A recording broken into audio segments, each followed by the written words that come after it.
नमस्कार दोस्तों, मैं हूं आपका दोस्त रजनीकांत ओझा। आया हूं एक बार फिर से महागाथा महाभारत का एक अन्य किस्सा लेकर। महाभारत द्रोण पर्व में अभिमन्यु वध पर्व के अंतर्गत 40वें अध्याय में संजय अभिमन्यु के साथ दुशासन और कर्ण के युद्ध तथा अभिमन्यु के द्वारा उनकी पराजय का वर्णन करते हैं, जो इस प्रकार है। अभिमन्यु और दुशासन के युद्ध पर संजय धृतराष्ट्र से कहते हैं, राजन, तदनंतर उन दोनों पुरुष सिंहों में घोर युद्ध होने लगा। उस समय शत्रुवीरों का संहार करने वाले महाबाहु सुभद्रा कुमार ने बड़ी फुर्ती के साथ दुशासन के बाण सहित धनुष को काट गिराया और उसे अपने भयंकर बाणों द्वारा सब ओर से छत बिछत कर दिया। इसके बाद बुद्धिमान अभिमन्यु किंचित मुस्कुराकर सामने विपक्ष में खड़े हुए दुशासन से, जिसका शरीर बाणों से अत्यंत घायल हो गया था, इस प्रकार कहा, बड़े सौभाग्य की बात है कि आज मैं युद्ध में सामने आए हुए और अपने को शूरवीर मानने वाले तुझ अभिमानी, निष्ठुर, धर्म त्यागी और दूसरों की निंदा में तत्पर रहने वाले शत्रु को प्रत्यक्ष देख रहा हूँ। ओ मूर्ख, तूने द्यूत क्रीड़ा में विजय पाने से उन्मत्त होकर सभा में राजा धृतराष्ट्र के सुनते हुए जो अपने निष्ठुर वचनों द्वारा धर्मराज युधिष्ठिर को कुपित किया था और शकुनी के आत्मबल जुए में छल कपट का आश्रय लेकर जो दूसरे के धन का अपहरण, क्रोध, अशांति, लोभ, ज्ञान लोभ, द्रोह, दुःशासनपूर्ण कर्ताव तथा मेरे उग्र धनुर्धर पितरों के राज्य का अपहरण, इन सभी बुराइयों के फलस्वरूप उन महात्मा पांडवों के क्रोध से तुझे आज यह बुरा दिन प्राप्त हुआ है। दुर्मते, तू अपने उस अधर्म का भयंकर फल प्राप्त कर। आज मैं सारी सेनाओं के देखते देखते अपने बाणों द्वारा तुझे दंड दूंगा। आज मैं युद्ध में उन महान पितरों के उस क्रोध का बदला चुकाकर उरीण हो जाऊंगा।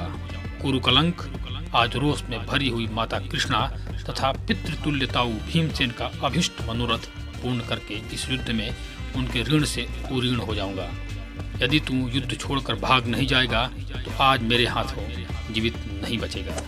ऐसा कहकर शत्रु वीरों का नाश करने वाले महाबाहु अभिमन्यु ने काल, अग्नि और वायु के समान तेजस्वी बाण का संधान किया, जो दुशासन के प्राण लेने में समर्थ था। वह बाण तुरंत ही उसके वक्ष स्थल पर पहुंचकर उसके गले की हंसली को विदीर्ण करता हुआ पंख सहित भीतर घुस गया, मानो कोई सर्प बांबी में समा गया हो। तत्पश्चात अभिमन्यु ने दुशासन को 25 बाण और मारे। धनुष को कान तक खींचकर चलाए हुए उन बाणों द्वारा, जिनका स्पर्श अग्नि के समान दाहक था, गहरी चोट खाकर दुशासन व्यथित हो रथ की बैठक में बैठ गया। महाराज, उस समय उसे भारी मूर्छा आ गई। तब अभिमन्यु के बाणों से पीड़ित एवं अचेत हुए दुशासन को सारथी बड़ी उतावली के साथ युद्ध स्थल से बाहर हटा ले गया। उस समय पांडव पांचों द्रौपदी कुमार, राजा विराट, पंचाल और कैकेय दुशासन को पराजित हुआ देख जोर जोर से सिंहनाद करने लगे। पांडवों के सैनिक वहां हर्ष में भरकर नाना प्रकार के सभी रणवाद्य बजाने लगे और मुस्कुराते हुए वे सुभद्रा कुमार का पराक्रम देखने लगे। घमंड में भरे हुए अपने कट्टर शत्रु को पराजित हुआ देख अपनी ध्वजाओं के अग्रभाग में धर्म, वायु, इंद्र और अश्विनी कुमारों की प्रतिमा धारण करने वाले महारथी द्रौपदी कुमार, सात्यकी, चिक्तान, धृष्टद्युम्न, शिखंडी, कैकेय राजकुमार, धृष्टकेतु, मत्स्य, पंचाल, सृंजय तथा युधिष्ठिर आदि पांडव बड़े हर्ष के साथ उतावले होकर द्रोणाचार्य के व्यूह का भेदन करने की इच्छा से उस पर टूट पड़े।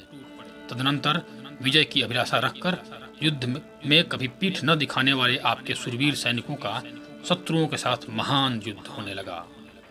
कर्ण ने दुशासन की जब ये हालत देखी तो आपके पुत्र का हित करने वाला कर्ण अत्यंत क्रोध में भरकर दुर्धर्ष वीर अभिमन्यु पर तीखे बाणों की वर्षा करने लगा।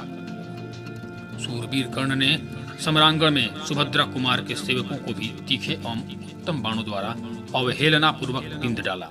राजन, उस समय महामनस्वी अभिमन्यु ने द्रोणाचार्य के समीप पहुंचने की इच्छा रखकर तुरंत ही 73 बाणों द्वारा कर्ण को घायल कर दिया। कोई भी रथी रथ समूहों को नष्ट भ्रष्ट करते हुए इंद्र कुमार अर्जुन के उस पुत्र को द्रोणाचार्य की ओर जाने से रोक न सका।